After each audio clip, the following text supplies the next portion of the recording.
Hallelujah. Psalm 31 verse 3. Now you be my rock and my guide. Because of the honor wey your name get, make you take me comot for wahala. Papa God, as today don break, don show face, and as the whole world don wake up so, I mount gallant for your domot. With heart wey be say, na just to say you do well, na me carry. And for the gentleness wey dey the light for this new day so, I carry my voice reach your domot, because na you be the agidigba God wey be say better thing wey dey finish for where you dey, and your grace no get ending. Daddy, today I thank you for the gift of life, for the miracle wey be say person I fit sleep, I fit wake up.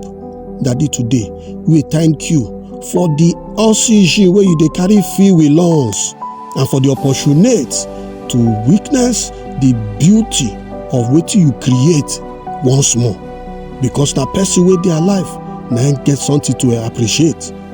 Na so e be.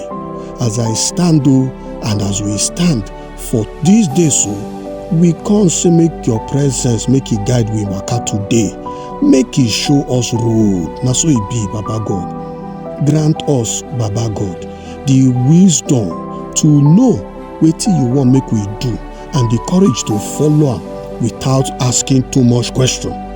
And help us today, make we fit embrace every moment with sense and with better purpose. Make we for know say every encounter na opportunity to manifest your love and your grace to every wey dey we area.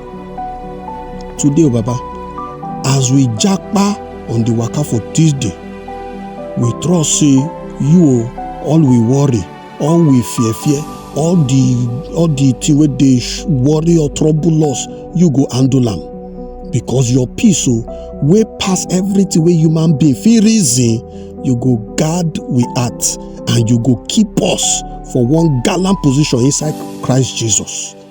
Baba, today grant us the strength to handle every way show face for where we dey go, and the humility to ask for your assistance when time be say e don hot, e don red.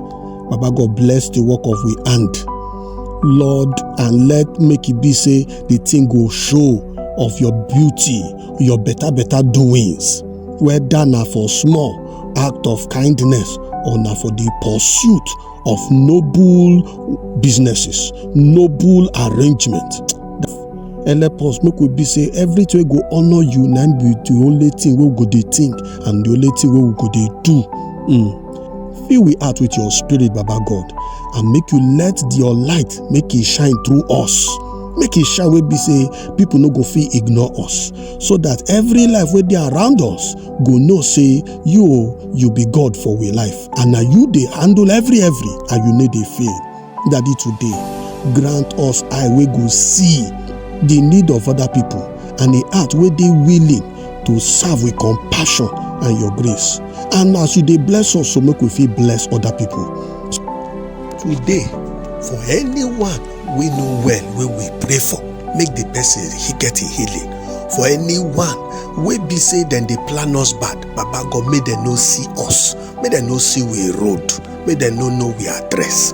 As you dey carry us comot today, make your spirit dey open door for we name. Make bad belle people no know us.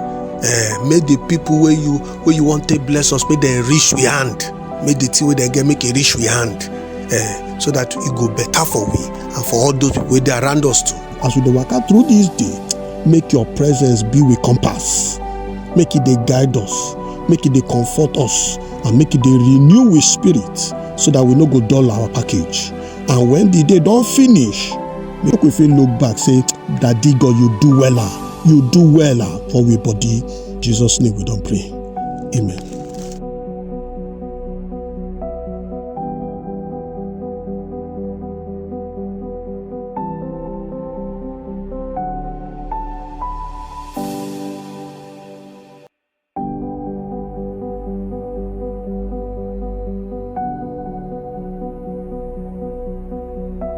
because na Jesus name we don carry pray.